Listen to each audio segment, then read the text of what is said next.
Hello दोस्तों, नमस्कार। संगीत के आज के इस नए सेशन में आप सभी का बहुत-बहुत स्वागत है। आज प्रश्न देखेंगे हम लोग दोस्तों 71 नंबर से, जैसा कि आप लोग देख रहे हैं।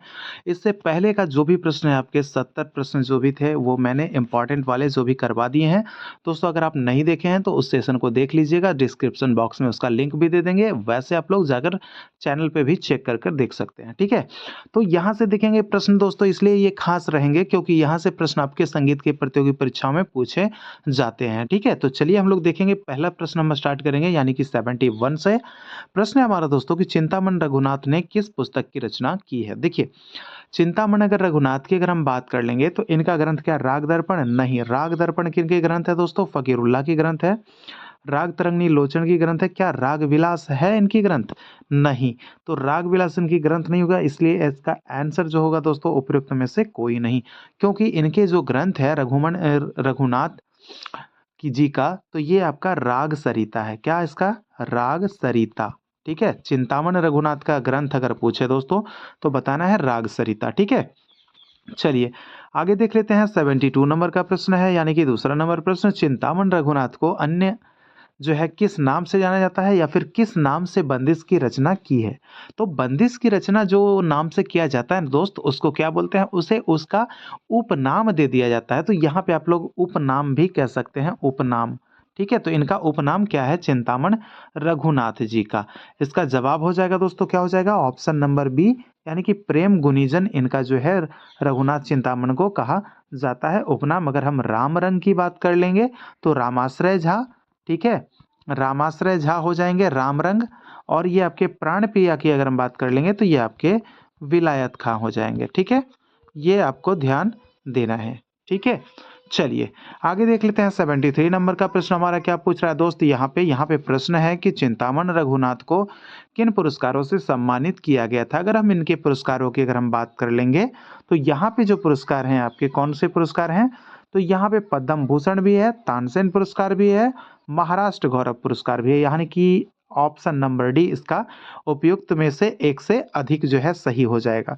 देखिए तानसेन पुरस्कार, एक चीज़ यहाँ पे प्रश्न पूछा जाता है कि तानसेन पुरस्कार जो है किस सरकार के द्वारा, तो मैं आपको बता दूं आपके जानकारी के लिए कि मध्य प्रदेश सरकार द्वारा जो है तानसेन पुरस्कार की शुरुआत की गई थी, और तानसेन पुरस्कार दिया जाता है मध्य प्रदेश सरकार के द्वारा, ठीक है? चलिए आगे देख लेते हैं। 74 नंबर का प्रश्न है कि निम्न में से किसने शंकर गंधर्व संगीत महाविद्यालय की स्थापना की थी? तो ऐसा नहीं है कि इसका जवाब आप लोग नहीं दे पाएंगे, बिल्कुल इजीली होगा, क्योंकि शंकर है तो शंकर किन के नाम में है? तो इसका जवाब हो जाएगा कृष्णराव शंकर पंडित, ठीक है? कृष्णराव शंकर पंडित जो हैं ये आपके शंकर गंधर्व संगीत महाविद्यालय के संस्थापक माने जाते हैं। और भातखंडे जी ने कौन से कॉलेज की स्थापना तो किए थे? तो ये आपके मैरिस म्यूजिक कॉलेज जिसको कहा जाता है, उसके संस्थापक, मैरिस म्यूजिक कॉलेज के संस्थापक माने जाते हैं भातखंडे, ठीक है? चलिए अगले प्रश्न की तरफ देखेंगे। 75 नंबर का प्रश्न है कि कृष्ण राव शंकर पंडित इनमें से किनके शिष्य थे? यानी कि यहाँ पे प्रश्न है दोस्तों किनके शिष्य, तो इनके गुरु कौन थे? प्रश्न सेम है, ठीक है? तो गुरु कौन थे, इसका जवाब क्या हो जाएगा? देखिए इनके दो दो गुरु यहाँ पे नाम जो दिया गया है, एक तो आपके नत्थू खां थे, नत्थू खां, और दूसरे आपके निसार हुसैन खां। इसलिए जो आंसर बनेगा दोस्त, ये आपका उपयुक्त में से एक से अधिक बन जाएगा, यानी कि नत्थू खां और निसार हुसैन खां दोनों कृष्णराव शंकर पंडित के कौन थे? चेले थे, यानी कि शिष्य थे, या फिर इनके गुरु कौन थे? तो ये दोनों इनके गुरु थे, ठीक है? चलिए 76 नंबर का प्रश्न है मेरे दोस्त, यहाँ पे प्रश्न है कृष्ण राव शंकर पंडित इनमें से किस गायकी में प्रवीण थे? यानी इनकी जो गायकी थी वो किन में प्रवीण थे? क्या ख्याल गाते थे, टप्पा या तराना? तो दोस्तों मैं बता दूं कि यहाँ पे जो जवाब होगा यहाँ भी उपरोक्त में से एक से अधिक होने वाला है, क्योंकि ये ख्याल में भी प्रवीण थे, टप्पा में भी प्रवीण थे और तराना में भी प्रवीण थे, ठीक है? इसलिए आपका आंसर हो गया उपयुक्त में से एक से अधिक, ठीक है? ख्याल कितने प्रकार के होते हैं? ख्याल दोस्तों दो प्रकार के होते हैं, आप लोग जानते ही हैं। जो दो प्रकार का, एक है होता है द्रुत ख्याल और दूसरा विलंबित ख्याल। और टप्पा की अगर हम बात कर लेंगे तो टप्पा के जो जनक माने जाते हैं, आविष्कारक माने जाते हैं, वो सोरी मियाँ माने जाते हैं, और तराना के आविष्कारक अमीर खुसरो माने जाते हैं। तो इस तरह से आप लोग जो है याद रख लीजिएगा। आगे देखिए अगला प्रश्न है 77 नंबर का प्रश्न है कि कृष्णराव शंकर पंडित को किस विद्यालय द्वारा डॉक्टरेट की उपाधि से सम्मानित किया गया था? तो कृष्णराव शंकर पंडित ने जो है ये डॉक्टरेट की उपाधि हासिल की थी, तो किस विद्यालय से, कौन से विद्यालय से? दोस्त इसका जवाब क्या होगा? क्या इंदिरा कला संगीत विद्यालय या फिर गंधर्व महाविद्यालय या आर्य संगीत महाविद्यालय? देखिए, अगर हम बात कर लेंगे तो इसका आंसर हो जाएगा इंदिरा कला संगीत विद्यालय। तो इंदिरा कला संगीत विद्यालय कहाँ है दोस्तों? क्या ये खैरागढ़ में है या नहीं? आप लोग कमेंट कीजिएगा, खैरागढ़ में है या नहीं? अगर हम गंधर्व विद्यालय की बात करेंगे तो ये इसके संस्थापक पलुस्कर जी 1901 ईस्वी में लाहौर में पहली शाखा, दूसरी शाखा बंबई में 1908 ईस्वी में खोली थी। अगर हम आर्य संगीत महाविद्यालय की अगर हम बात कर लेंगे तो इसके संस्थापक माने जाते हैं अब्दुल करीम खां। ठीक है, अब्दुल करीम खां इसके संस्थापक माने जाते हैं आर्य संगीत विद्यालय। तो भैया आप लोग को क्लियर हो गया होगा कि डॉक्टरेट की उपाधि जो है कृष्णराव शंकर पंडित कहाँ से प्राप्त किए थे? तो इंदिरा कला संगीत विश्वविद्यालय। ठीक है, चलिए 78 नंबर का प्रश्न है दोस्त कि मल्लिकार्जुन मंसूर का जन्म कब और कहाँ हुआ था? अगर हम मल्लिकार्जुन मंसूर की अगर हम बात कर लेंगे तो इनका जन्म दोस्तों कब हुआ था? इनका जन्म हुआ था ये आपके 1910 ईस्वी को। कहाँ? तो कर्नाटक में हुआ था। इसका जवाब हो जाएगा ऑप्शन नंबर ए, कर्नाटक। अगर हम 1860 की बात करेंगे तो ये आपके भातखंडे जी का जन्म हुआ था इस समय में। और 1902 की अगर हम बात करेंगे लाहौर की, तो यहाँ पे आप लोग को याद होगा पिछले सेशन में कि बड़े गुलाम अली साहब का जन्म हुआ था, जिनका उपनाम सबरंग है, और भातखंडे जी का उपनाम चतुर पंडित या विष्णु शर्मा है। ठीक है, चलिए आगे देख लेते हैं। अगला प्रश्न है दोस्त 79 नंबर का प्रश्न है कि मल्लिकार्जुन इनमें से किसके शिष्य थे? अगर हम मल्लिकार्जुन के अगर हम शिष्य की बात कर लेंगे तो किन के शिष्य थे? इनका जन्म अभी आप लोगों ने देखा 1910 कर्नाटक। ये शिष्य थे दोस्तों पंडित बालकृष्ण बुआ इचलकरंजीकर। ठीक है, इसलिए ऑप्शन नंबर सी हो जाएगा। ये इचलकरंजीकर जी पलूस्कर जी के भी गुरु थे। कौन? पलूस्कर जी के भी गुरु माने जाते हैं इचलकरंजीकर। ठीक है, चलिए अगर हम ये जो देखेंगे पलुस्कर जी के गुरु के बारे में, चेले के बारे में भी पूछा जाता है, तो ओमकार नाथ ठाकुर ये जो है और विनायक राव पटवर्धन ये प्रमुख शिष्यों में से एक है पलुस्कर के। और ये भातखंडे जी के शिष्य का नाम एक पूछा जाता है, तो ये सरस्वती देवी, श्री रतन जनकर, ये सब जो है भातखंडे जी के शिष्य माने जाते हैं। दोस्तों देखिए, मैं लिख नहीं रहा हूं तो, लेकिन ऐसा नहीं है कि आप लोग को नहीं लिखना है। आप लोग दोस्तों लिख लीजिएगा। अगर सेशन आप लोग को अच्छा लग रहा होगा तो दोस्तों, चैनल पे पहली बार है या फिर पुराने हैं तो सब्सक्राइब नहीं किए दोस्तों, तो सब्सक्राइब करके नोटिफिकेशन को ऑल पे सेट कर लीजिएगा दोस्तों, क्योंकि आने वाला जितने भी सेशन होगा वो आप लोग के पास सबसे पहले पहुंच जाए, इसलिए आप लोग चैनल को सब्सक्राइब करके जरूर रख लीजिएगा। चलिए नंबर 80 हमारा प्रश्न है, निम्नलिखित में से मल्लिकार्जुन मंसूर ने किस ग्रंथ की रचना की है? तो इनकी अगर हम ग्रंथ की अगर हम बात कर लेंगे, मल्लिकार्जुन जो मंसूर हैं 1910 ईस्वी इनका जन्म है कर्नाटक में। इनके जो ग्रंथ का नाम हो जाएगा क्या है दोस्तों? नन्ना रस यात्रा। इसलिए ऑप्शन नंबर सी हो जाएगा, नन्ना रस यात्रा। अगर हम राग तत्व विबोध की बात कर लेंगे तो इसके लेखक श्रीनिवास हैं, श्रीनिवास जी हैं।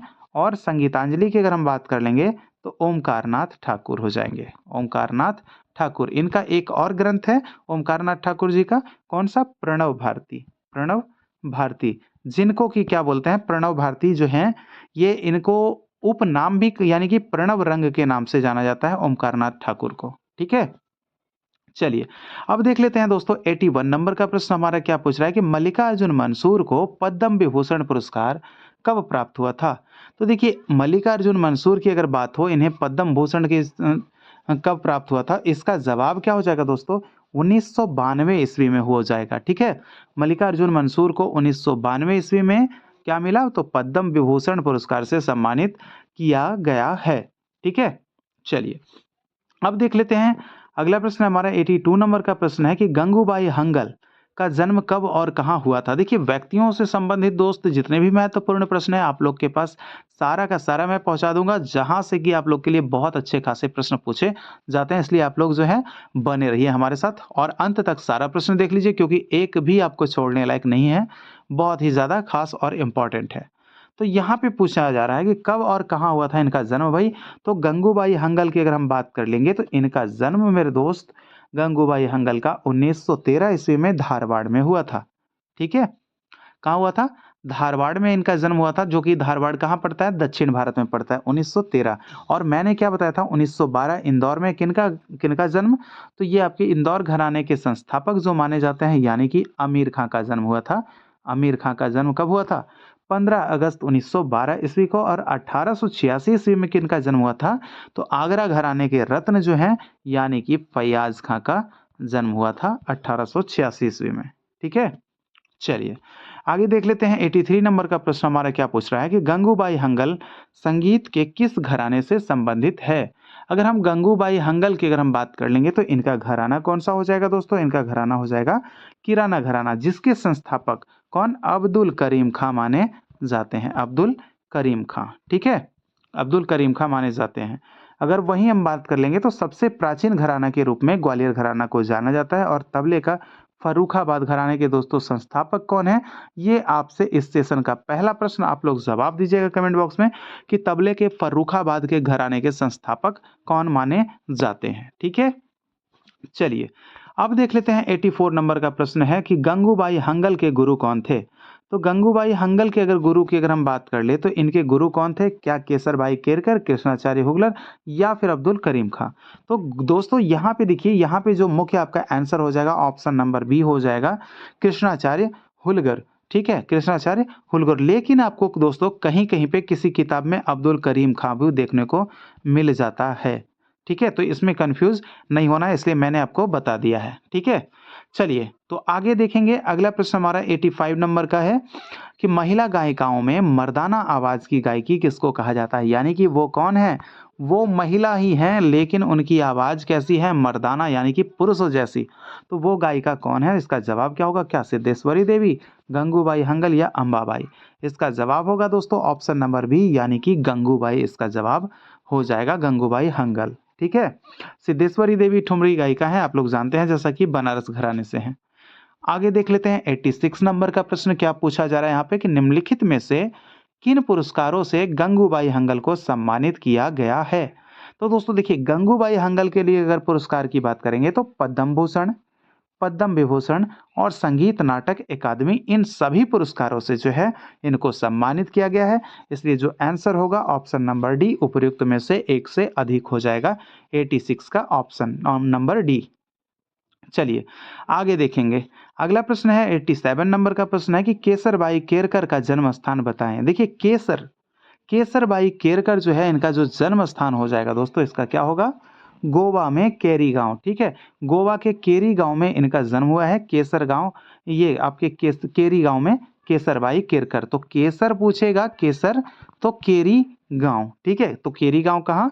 तो गोवा में पड़ता है। ठीक है, चलिए आगे देखेंगे। अगला प्रश्न हमारा क्या है कि केसरबाई केरकर के गुरु कौन है या फिर कौन थे? तो दोस्तों इनके जो गुरु की अगर हम बात कर लेंगे तो केसर, क से केसर और क से करीम खां आपको याद रखना है। तो यहाँ पे जवाब हो जाएगा option number C, Abdul Karim खां केसरबाई केरकर के गुरु माने जाते हैं। और फैयाज खां आगरा घराना और पलुस्कर ग्वालियर घराना। ठीक है, ये आपके आगरा घराने से संबंधित है और पलुस्कर आपके ग्वालियर घराने से है। ठीक है, इनके गुरु पलुस्कर के इचलकरंजी का जी माने जाते हैं। चलिए 89 नंबर प्रश्न हम लोग अब देखेंगे दोस्तों। यहाँ पे प्रश्न है, वर्ष 1953 में केसरबाई केलकर को किस उपाधि से सम्मानित किया गया था? देखिए वर्ष कब है? 1953 है। तो इनको जो है किस उपाधि से सम्मानित? क्या ललित कला अकादमी, संगीत नाटक अकादमी या दादा साहब फाल्के? तो यहाँ पे जो जवाब हो जाएगा 89 नंबर का जो जवाब होने वाला है, ये जवाब होगा आपका संगीत नाटक अकादमी पुरस्कार से सम्मानित किया गया था। और संगीत नाटक अकादमी की स्थापना पूछा जाता है दोस्त कि स्थापना कब हुई थी? तो आपको बताना है 1954 ईस्वी में इसकी स्थापना हुई थी। ठीक है, संगीत नाटक, सॉरी माफ कीजिएगा एक मिनट, ये 1953 ईस्वी में संगीत नाटक अकादमी की स्थापना हुई थी। और यहाँ जो आप देख रहे हैं ललित कला अकादमी, इसकी स्थापना दोस्त 1954 ईस्वी में इसकी हुई थी। ठीक है, क्लियर? चलिए अब जो देखेंगे यहाँ पे प्रश्न नंबर है दोस्तों 90, इसका क्या प्रश्न पूछ रहा है कि रविंद्रनाथ टैगोर ने केसरबाई को किस उपाधि से सम्मानित किया था? देखिए, रविंद्रनाथ टैगोर की अगर हम बात कर लेंगे तो ये रविंद्रनाथ टैगोर जी किसके कौन से संगीत के प्रणेता है? तो रविंद्र संगीत जो है इन्होंने ही बनाया था, रविंद्रनाथ टैगोर ने। और इनका जो पुस्तक के बारे में पूछा जाता है वो कौन सा पुस्तक है? तो वो पूछा जाता है गीतांजलि। ठीक है, इनकी पुस्तक का नाम है क्या? गीतांजलि। तो ये इनकी पुस्तक है। देखेंगे अब यहाँ पे कि इन्होंने केसरबाई केरकर को कौन सा उपाधि दिया था? क्या सुरसंगम, सुर सिंगारिका या सुरश्री? तो दोस्तों इसका जो जवाब हो जाएगा ऑप्शन नंबर सी हो जाएगा, सुरश्री। रविंद्रनाथ टैगोर ने सुरश्री की उपाधि किसे दी? तो केसरबाई केरकर को दी। और रविंद्रनाथ टैगोर ने केसरबाई केरकर को कौन सी उपाधि दी? तो सुरश्री की उपाधि दी है। ठीक है, तो हर तरफ से प्रश्नों को बहुत अच्छे से इसको याद कर लेना है। आगे देखिए, अगला प्रश्न है 91 नंबर का, जाट कह हो इनमें से किन की रचना है? क्या केसरबाई केरकर, गंगूबाई हंगल या बेगम अख्तर?